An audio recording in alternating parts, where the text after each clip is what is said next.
Last class में हमने केवल रॉल्स थ्योरम को समझा और ऑब्जर्व करा कि एक्चुअली होता क्या है।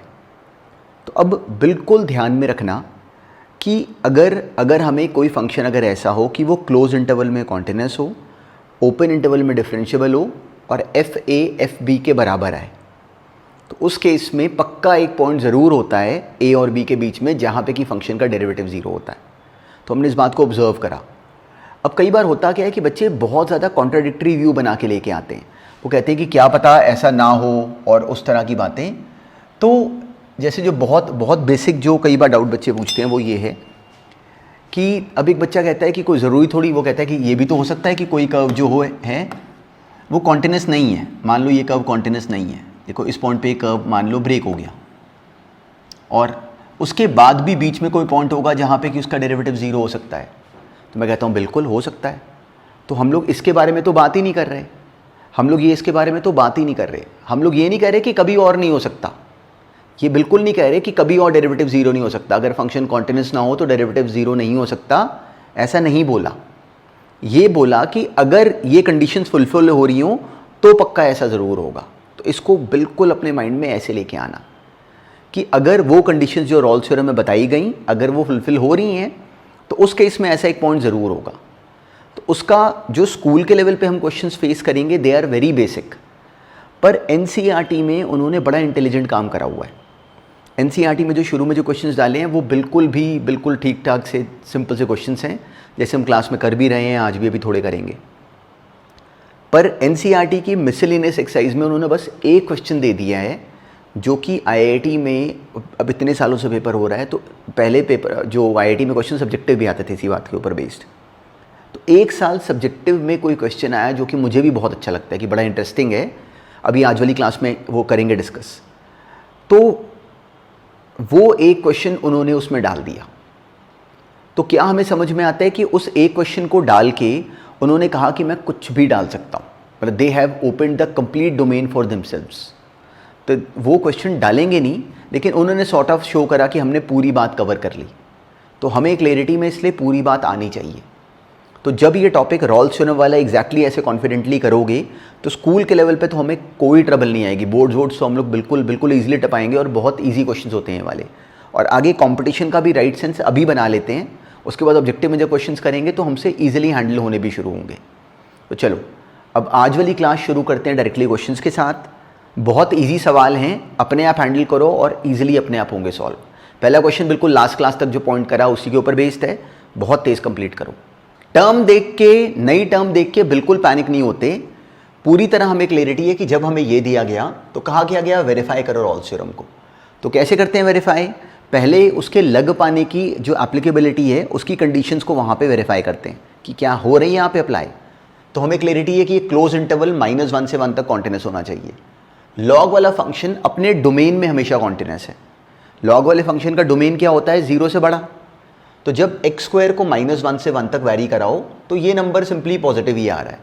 तो इसलिए लॉग वाला फंक्शन हमेशा पॉजिटिव है, -3 करो कोई बात नहीं, और हमेशा डिफरेंशिएबल भी है। तो हमें लिखना है वहाँ पे कि ये क्लोज इंटरवल में कॉन्टिन्यूस है, ओपन इंटरवल में डिफरेंशिएबल है। तो बिल्कुल इसको वहाँ पे मेंशन करना इज़ इम्पॉर्टेंट, पूरा लिखना कॉन्टिन्यूस और ऐसे डिफरेंशिएबल इन ओपन इंटरवल -1 से 1। साथ में f ऑफ -1 निकाला, f ऑफ 1 निकाला, सेम आंसर आ रहा है। तो हमें क्लैरिटी है कि सिंपली यहाँ पे रॉल्स थ्योरम एप्लीकेबल तो है, विच स्टेट्स दैट कि ऐसा एक पॉइंट ज़रूर होगा a और b के बीच में जहाँ पे किसका डेरिवेटिव 0 है। तो सिंपली हमने इसको करा डिफरेंशिएट करते सिंपली x कितना आ गया? 0, और जो 0 है वो -1 और 1 के बीच में है। यही टास्क है, hence Rolle's theorem is verified. तो बहुत सिंपल था, अपने आप हुआ होगा। नेक्स्ट करो। एग्जैक्टली सेम तरह का क्वेश्चन, कोई ट्रिक नहीं। sin x बाई e⁻x, 0 से y के बीच में हमें क्लैरिटी है कि जो साइन वाला फंक्शन है वो हमेशा कॉन्टिन्यूस है। e⁻x डिनोमिनेटर में है तो उसके 0 होने का रिस्क हमें सोचना चाहिए था, पर e⁻x कभी 0 होता नहीं। तो इसलिए this complete function is always continuous. तो अपनी कॉपी में मेंशन करेंगे कि ये क्लोज इंटरवल में कॉन्टिन्यूस है, ओपन इंटरवल में डिफरेंशिएबल है। रॉल्स थ्योरम में ये बात याद रखना, एग्जाम में, स्कूल के एग्जाम में, बोर्ड्स में दिखाओगे इसको लिख के। फिर f ऑफ 0 निकाला, f ऑफ पाई निकाला, वो दोनों सेम आ गए। Hence Rolle's theorem is applicable. Completely represent करना is also part of our job in school exams और इन बोर्ड्स। तो उससे बचना नहीं है, वहाँ ये नहीं बोलना कि मैं कंपटीशन की तैयारी कर रहा हूँ तो मैं बोल नहीं रहा। इसलिए स्कूल के एग्ज़ाम में उसी क्वेश्चन को करने के हमें 6-6 मिनट मिले हैं, जिस क्वेश्चन को हमने ऑब्जेक्टिव में 2 मिनट में करना है। इनफैक्ट उससे भी ज़्यादा टाइम मिला है। तो इस रीज़न से वहाँ पे हमने पूरी तरह लिख के अपने थॉट्स को एक्सप्रेस करना है, तो वो लिखना आना चाहिए। जो जो बातें हमें समझ में आती हैं वहाँ पे लिखो। Hence Rolle's theorem is applicable, चाहे डेफिनेशन भी लिख दो यहाँ पे। तो उसके बाद हमने क्या करा, f' निकाला, उसको 0 करा, वहाँ से x आ गया π/4। और भी वैल्यूज़ आई, पर सिंपली हमें क्लियर है कि 0 से पाई के बीच में चाहिए थी, वो π/4 पे कंडीशन पूरी हो गई। c आ गया a और b के बीच में, hence Rolle's theorem is verified. तो फिर से सिंपल सा क्वेश्चन था। अब नेक्स्ट करो।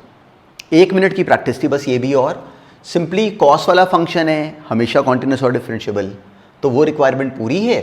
अब हमने इसकी वैल्यू निकाली 0 के ऊपर और फिर वैल्यू निकाली π/2 के ऊपर, सेम आ रही है। तो इसलिए फंक्शन पूरी तरह रॉल्स थ्योरम की कंडीशंस को फुलफिल कर रहा था। इसको करा डिफरेंशिएट, f' निकाला, सिंपली वो आ गया। सिंपली हमने f' निकाला, वो आ गया। फंक्शन एक्चुअली क्या था, cos of 2x minus π/2, which is what, simply cos π/2 minus 2x, which is actually sine 2x। तो फंक्शन सिंपली साइन 2x ही था। अब साइन 2x जो है, अब सिंपली हमने जब इसको डिफरेंशिएट करा, वो आ गया 2 cos 2x, उसको 0 करा, cos 2x 0, वहाँ से 2x आ गया π/2, x कितना आ गया π/4, और वो वैल्यू 0 से π/2 के बीच में ही है। तो वहाँ से डायरेक्टली हमें समझ में आया कि hence Rolle's theorem is verified because of the value which we have got between 0 से π/2। जैसे हमने इस बात को वहाँ पे मेंशन करा, हमारा target exactly complete, hence Rolle's theorem is verified. अब नेक्स्ट करो। एग्जैक्टली सेम काम, कोई ट्रिक नहीं। सिंपली साइन की power 4x always continuous, cos की पावर 4x भी ऑलवेज कॉन्टिन्यूस। इंटरवल 0 से π/2 है, तो हमने अपनी कॉपी में लिख के एक्सप्रेस करा कि this is always continuous, hence it is continuous in close interval 0 से π/2। It is always differentiable, hence it is differentiable in open interval 0 से π/2। लिखोगे वहाँ पे, बिल्कुल ऐसे लिख के दिखाओगे। फिर हमने f of a, f of b निकाले, वो दोनों सेम आ गए, दोनों सेम आ गए। तो hence Rolle's theorem is applicable. अब इसका डेरिवेटिव हमें कर करके याद हो जाता है कि सिंपली इसका डेरिवेटिव सिंपली बन जाएगा माइनस साइन 4x। तो सिंपली हमने इसको करा डिफरेंशिएट, इसका डेरिवेटिव बनाया। अब यहाँ पे इसका डेरिवेटिव जब बनाया तो इसको टैन वाली टर्म चाहे हम ना भी बनाते, वैसे टैन बना के भी देखो हो जा रहा है कि सिंपली इसको हमने कन्वर्ट करा, टैन वहाँ से निकल आता 0 या 1, तो वहाँ से भी वैल्यू आ सकती थी इसकी। लेकिन इसी क्वेश्चन को बोल पाने में हमें यहाँ पे ये पता होता है, इसको यहाँ पे नोटिस करो। हमने f' बनाया तो हमें दिखता है 4 sin x cos x common, अंदर क्या आ गया, sine square x minus cos square x which is minus cos 2x। ये बन गया 2 sin x cos x which is sine 2x, एक 2 और देके ये माइनस साइन 4x बन गया, वो 0 आ रहा है। तो मतलब जो 4x होगा वो क्या होगा, या 0 या पाई या 2 पाई या 3 पाई एंड सो ऑन। तो x कितना आ गया वहाँ से, 0 या π/4 या π/2 या 3π/4 एंड सो ऑन।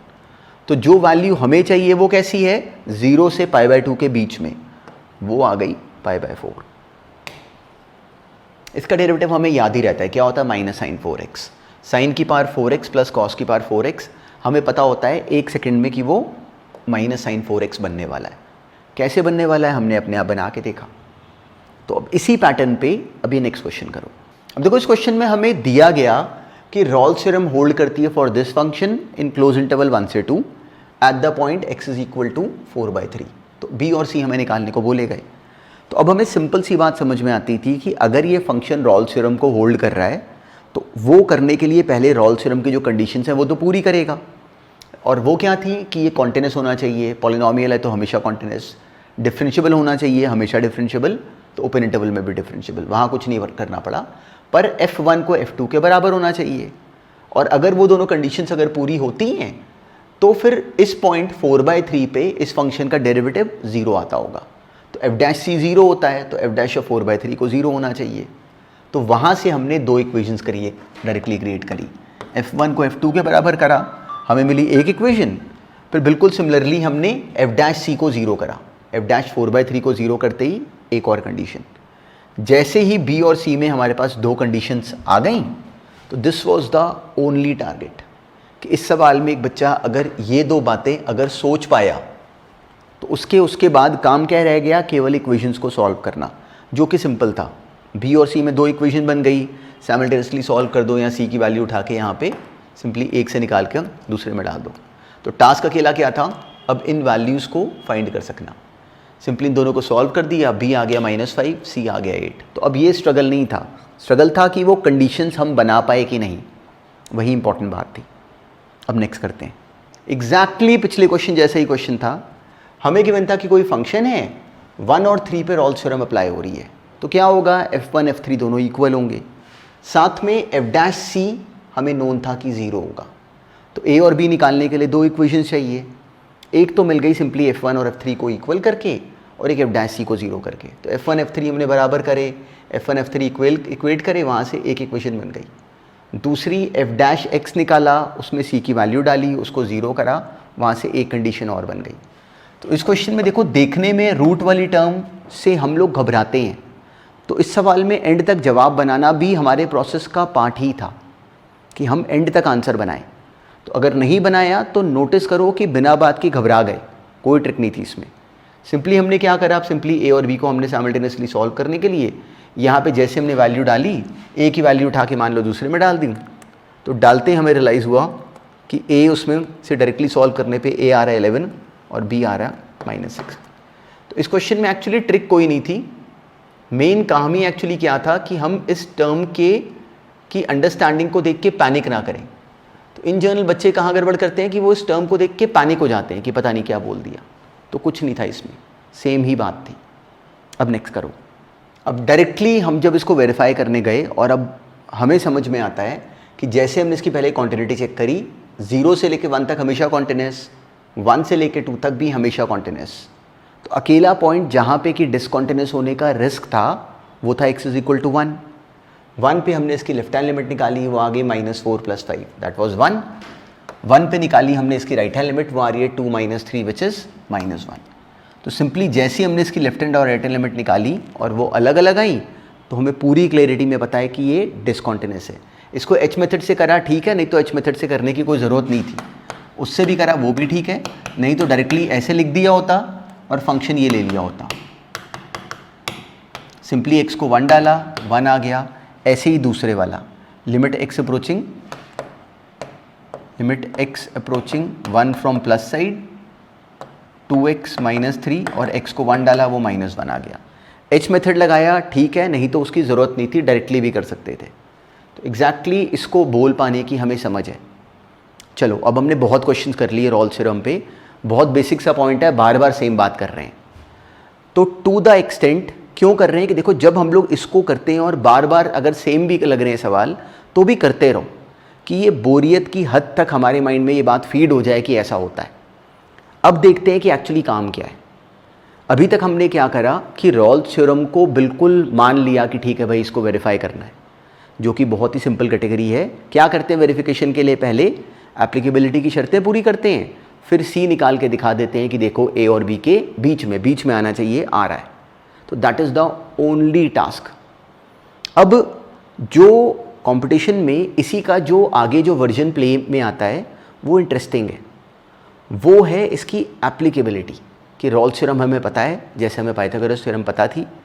तो हमसे कहा जाता है डायरेक्टली क्वेश्चन देके कि हमसे कुछ पूछते हैं, अब जैसे अब उसमें क्या होगा उसको पहले खुद करने की कोशिश करो। अब जो नेक्स्ट क्वेश्चन मैं दे रहा हूँ उसको सोचने की कोशिश करो, हर तरफ से दिमाग चलाने की कोशिश करो कि जो बोला गया उसको कैसे इंटरप्रेट करें। उसके बाद डिस्कशन में देखेंगे कि वो हमें कैसे पता है। तो चलो अभी नेक्स्ट क्वेश्चन को अपने आप करने की कोशिश करो पहले। ये क्वेश्चन भी एक्चुअली हमें अब डायरेक्टली दिखाना शुरू करेगा कि करना क्या है रॉल्स थ्योरम का, क्या है रॉल्स थ्योरम की एप्लीकेबिलिटी। अब डायरेक्टली किसी ने हमें एक सिंपल सा एफएक्स दिया कि x - 1, x - 2, x - 3, x - 4 + 5 है, और हमसे कहा गया कि number of roots of f dash x = 0 बताओ। तो अगर हम और कोई बात अभी ना करें तो हमारे माइंड में क्लियरली टेम्पटेशन क्या आती कि fx गिवन है, वहाँ से f डैश x फाइंड करो और फिर f डैश x के रूट्स के बारे में आगे सोचना शुरू करो। जो कि क्लियर, मतलब अगर हम इस वाले क्वेश्चन में एफ डैश एक्स वाली टर्म अगर बनाएं तो उसके बाद हम इसके रूट्स को आइडेंटिफाई ना कर पाते, किसी और रूट से हम बिना बात के ब्लॉक हो जाते। तो अब काम की बात क्या है, और ये लाइन सुनना, एफ एक्स को दे के कभी भी अगर एफ डैश एक्स के रूट्स के बारे में बात करी गई हो, क्या सुना अभी, एफ एक्स को दे के कभी भी अगर एफ डैश एक्स के रूट्स के बारे में बात करी गई हो तो एक सेकंड में हमारे माइंड में बल्ब जलना चाहिए कि हो सकता है कि यहाँ पे रॉल्स थ्योरम की कहानी हो। क्या सुना, एफ एक्स गिवन हो, एफ डैश एक्स के बारे में बात करी गई हो, उसके रूट्स के बारे में, तो एक सेकंड में थॉट आना चाहिए कि कहीं यहाँ पे इस क्वेश्चन का ओरिजिन कहीं रॉल्स थ्योरम तो नहीं है। और कितने सारे क्वेश्चंस, मतलब इनफैक्ट आईआईटी में जो भी सवाल आए हैं या इसके जो भी क्वेश्चंस हैं, सबका लॉजिक एग्जैक्टली इसी पॉइंट में हिडन है। अब इसको नोटिस करना, लोग ये नहीं पकड़ पाते। तो एफ एक्स हमें गिवन है, एफ डैश एक्स के रूट्स के बारे में बात करी, तो अब हमने एफ एक्स को एनालाइज करा। नोटिस करना, देखो कैसे एफ एक्स हमें विजिबल है कि directly this is a polynomial, तो ये हमेशा कॉन्टिन्यूअस है और हमेशा डिफरेंशिएबल है, तो वो दोनों रिक्वायरमेंट्स तो पूरी हैं। अब अगर हम नोटिस करें तो एफ ऑफ 1 अगर निकालें, दैट वाज व्हाट 5, एक्स को 1 डालो क्या आंसर आएगा 5, एफ ऑफ 2 निकालें तो उसका आंसर भी 5। तो अगर एफ ऑफ 1 और एफ ऑफ 2 दोनों अगर 5 आए, मतलब काम की बात ये कि दोनों बराबर आए, और फंक्शन 1 और 2 के बीच में कैसा है, कॉन्टिन्यूअस और डिफरेंशिएबल 1 और 2 के बीच में, मतलब 1 और 2 के बीच में रॉल्स थ्योरम एप्लीकेबल है। मतलब 1 और 2 के बीच में कम से कम एक पॉइंट जरूर होगा, 1 और 2 के बीच में, जहां पे कि इस फंक्शन का डेरिवेटिव 0 है। क्यों?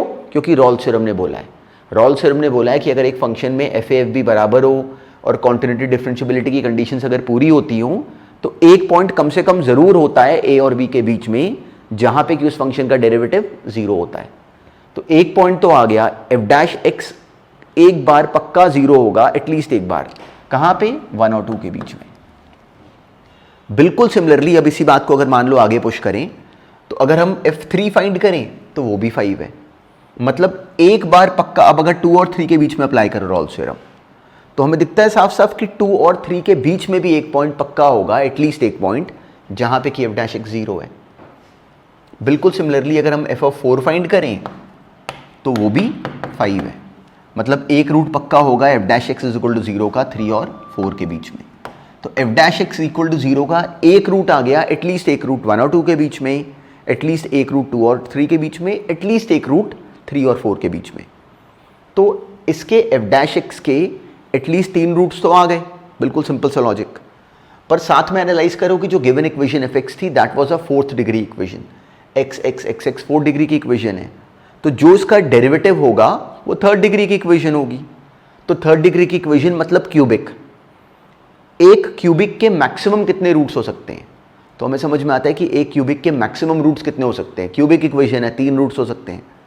तो यहां पे हमने 3 तो आइडेंटिफाई कर लिए, एक 1 और 2 के बीच में, एक 2 और 3 के बीच में, और एक 3 और 4 के बीच में, उससे ज़्यादा हो ही नहीं सकते। तो इसलिए क्योंकि क्यूबिक है इसलिए एटलीस्ट नहीं, इन इंटरवल्स में उसका एक एक रूट ही है, तभी तो मिला के 3 रूट्स आ गए, और उससे ज़्यादा इस केस में हो नहीं सकते। क्यों? क्योंकि क्यूबिक है। तो इसके नंबर ऑफ रूट्स कितने हो गए, रियल रूट्स 3। अब इस क्वेश्चन को नोटिस करो कि एफ डैश एक्स के रूट्स के बारे में हमें कहा गया कि पता करो, और हमने एफ डैश एक्स नहीं निकाला। हमें इस क्वेश्चन को कंप्लीटली सॉल्व किसने कराया, रॉल्स थ्योरम ने। ये है एक्चुअली अंडरस्टैंडिंग, ये है वो अंडरस्टैंडिंग जो कि डायरेक्टली, अगर अभी हो सकता है कि हमसे बोर्ड्स में इस पॉइंट पे क्वेश्चन ना पूछें, पर रॉल्स थ्योरम में जो काम की बात है जिस पे सारे कंपटीशन में क्वेश्चंस बनते हैं, वो एक्चुअली उसकी एप्लीकेशन है। अभी हम क्या कर रहे हैं, उसकी वेरिफिकेशन। तो अब ये उसका नेक्स्ट लेग है, ये उसकी नेक्स्ट अंडरस्टैंडिंग है कि अगर पता हो रॉल्स थ्योरम तो उसका करना क्या है। अब नेक्स्ट देखते हैं। ये क्वेश्चन में एक्चुअली अब नोटिस करना कि हमारी अंडरस्टैंडिंग को कैसे एनहांस करेगा। डायरेक्टली देख के, अब ये क्वेश्चन कभी बहुत साल पहले आईआईटी में आया हुआ है, डायरेक्टली देख के हमारे माइंड में इंप्रेशन क्या आता है कि सिंपली ये क्वेश्चन क्वाड्रेटिक इक्वेशंस का है, a + b + c हमें 0 गिवन है, ये इक्वेशन गिवन है, और कहा गया कि बताओ कि इस क्वाड्रेटिक इक्वेशन के रूट्स का बिहेवियर कैसा होगा, 0 से 1 के बीच में होगा, एटलीस्ट 1 रूट 1 से 2 के बीच में, या वॉटेवर। और तो अगर और कोई बात ना करें तो हमारे माइंड में इंप्रेशन आता कि डायरेक्टली इसको सॉल्व करना शुरू कर दो क्वाड्रेटिक इक्वेशंस के लॉजिक से, यहाँ पे ए बी सी किसी की वैल्यू इसमें डालो, डिस्क्रिमिनेंट का बिहेवियर देखो एंड व्हाट नॉट। बहुत सारे हम लोग यहाँ पे मेथड सोचते, पर जो इंटरेस्टिंग अंडरस्टैंडिंग थी, जिस रीज़न से ये क्वेश्चन बना था, उसको नोटिस करना।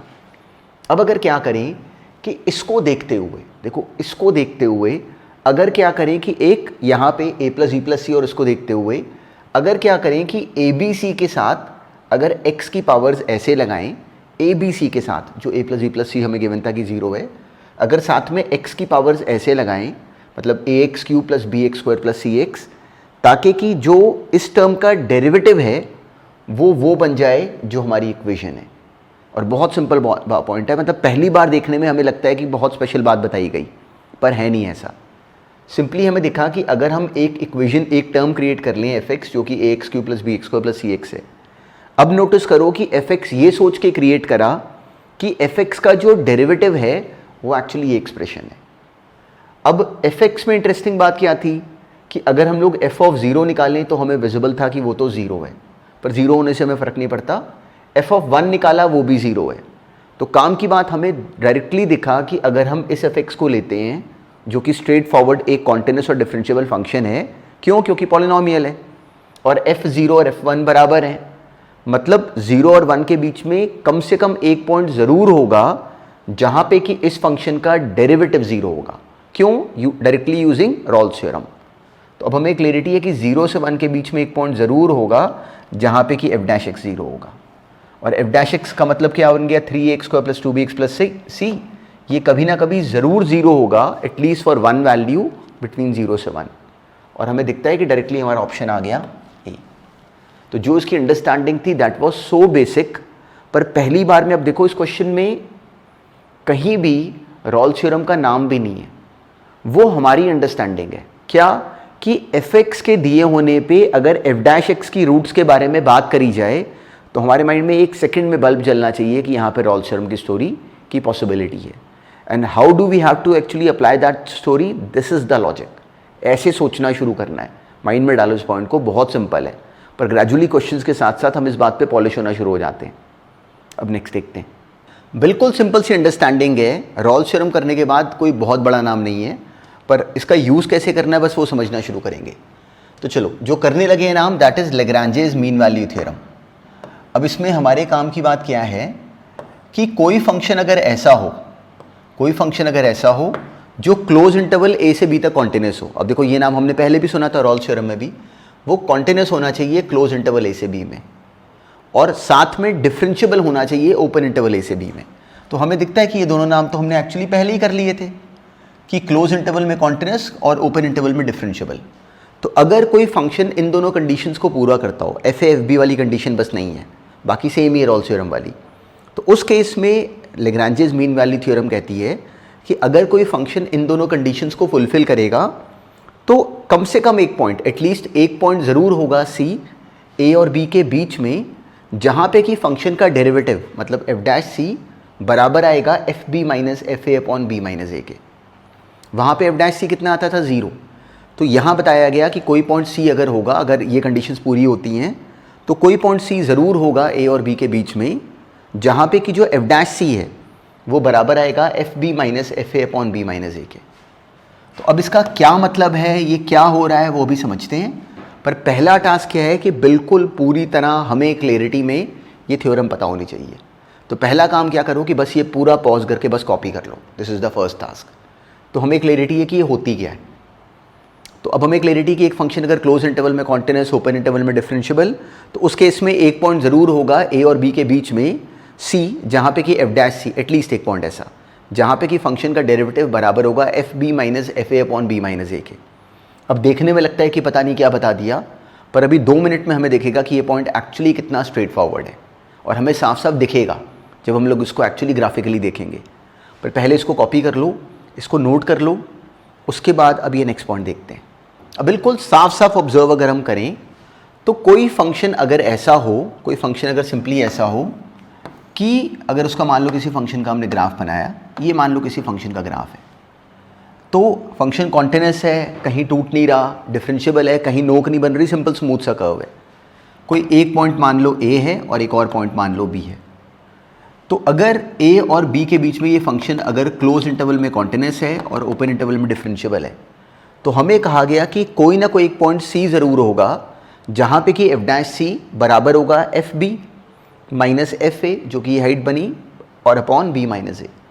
तो अगर इंटरेस्टिंगली किसी ने अगर ऑब्जर्व करा हो तो हमें दिखता है कि F B minus F A upon B minus A actually simply इस कॉर्ड का स्लोप है। एफ बी का मतलब क्या बना, y2, एफ ए मतलब y1, y2 minus y1 upon x2 minus x1, यही तो लिखा हुआ है ये। और ये क्या बना, इन दोनों पॉइंट्स को ज्वाइन करने वाली लाइन का स्लोप। तो हमें दिखता है कि अगर कोई फंक्शन अगर ऐसा होगा तो हमें ये बताया गया कि बीच में एक पॉइंट ज़रूर होगा जहाँ पे कि जो कर्व का स्लोप है वो कॉर्ड के स्लोप के बराबर आएगा। मतलब कोई पॉइंट बीच में ज़रूर ऐसा होगा जहाँ पे कि कर्व का स्लोप इस कॉर्ड के स्लोप के बराबर आएगा, दोनों आपस में लाइनें पैरेलल होंगी। मतलब अगर ये दोनों कंडीशंस पूरी होती हों तो बीच में किसी ना किसी पॉइंट पे जो कर्व का स्लोप है विच इज़ एफ डैश सी, वो ज़रूर बराबर होगा इन दोनों पॉइंट्स को ज्वाइन करने वाली कॉर्ड के स्लोप के, जो कि हम लोग क्लियरली यहाँ पे ऑब्जर्व भी कर पा रहे हैं कि हाँ ऐसा होगा। और ऐसा कम से कम एक बार होगा, ऐसे कई सारे पॉइंट्स भी हो सकते हैं। मान लो कि सिंपली ये ए पॉइंट पे ये हाइट है, बी पॉइंट पे ये हाइट है, और सोचो ये कब होता अगर,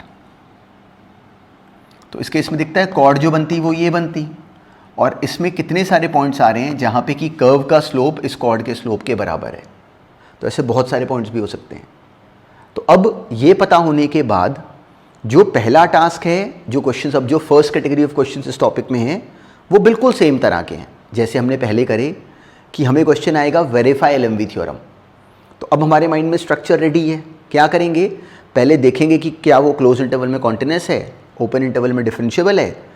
अगर ये दोनों कंडीशंस हो रही हैं फुलफिल, तो फिर हम एफ डैश सी निकाल के उसको F B minus F A upon B minus A के साथ इक्वेट करके सी निकालने की करेंगे और दिखा देंगे कि जो सी का जवाब आ रहा है वो ए और बी के बीच में है। बिल्कुल ऐसे करेंगे, बिल्कुल ऐसे सोचेंगे। तो अब बिल्कुल इसको साथ में अपने माइंड में ये बिल्कुल कहीं ना कहीं इम्प्रिंट रखो कि हमें ये पता है कि एलएमवी थ्योरम बताती है कि अगर क्लोज इंटरवल में कॉन्टिन्यूस, ओपन इंटरवल में डिफरेंशिएबल, तो किसी ना किसी पॉइंट पे ज़रूर बीच में कर्व का स्लोप बराबर होगा कॉर्ड के स्लोप के। ऐसे याद रखो, कर्व का स्लोप टेंजेंट बराबर होगा इन दोनों पॉइंट्स को ज्वाइन करने वाली कॉर्ड के स्लोप के। तो अब आज वाली क्लास में इसको अप्लाई करते हैं थ्रू अ क्वेश्चन, और ये पहले सवाल को भी अटेम्प्ट करो अपने आप। बहुत सिंपल सा काम है, जो कहा गया बस एग्जैक्टली रॉल्स थ्योरम के तरीके से करो, पर अभी टर्म बनाना है बहुत सिंपल। अभी ये करो सॉल्व। हमें कहा गया कि एलएमवी थ्योरम को वेरीफाई कर दो, तो हमने क्या करना है, पहले देखा कि क्लोज इंटरवल में कॉन्टिन्यूस पॉलिनोमियल है तो उसको लिख दिया, और ओपन इंटरवल में डिफरेंशिएबल, दोनों कंडीशंस पूरी हैं। तो कोई पॉइंट सी ज़रूर होगा जहाँ पे कि एफ डैश सी सिंपली इसका डेरिवेटिव अब की बार बराबर होगा F B minus F A upon B minus A, मतलब 3 - 1 के। तो अब की बार हमने इसको जीरो के साथ इक्वेट नहीं करना, इसके साथ इक्वेट करना है। F3 हमने निकाल दिया, सिंपली यहाँ पे वैल्यू डाल के F3 निकाल दिया, माइनस F1 निकाल दिया, 1 × 1 - 2, वो सिंपली अपॉन 3 - 1 2 करते ही यहाँ से इसका f' निकाला 2x - 2, वो बराबर करा हमने इस वैल्यू के, करते ही हमें डायरेक्टली मिल गया कि वहाँ से x बराबर आ गया 2 के, और 2 जो है वो 1 और 3 के बीच में। Hence LMV theorem is verified. तो actually this is so simple.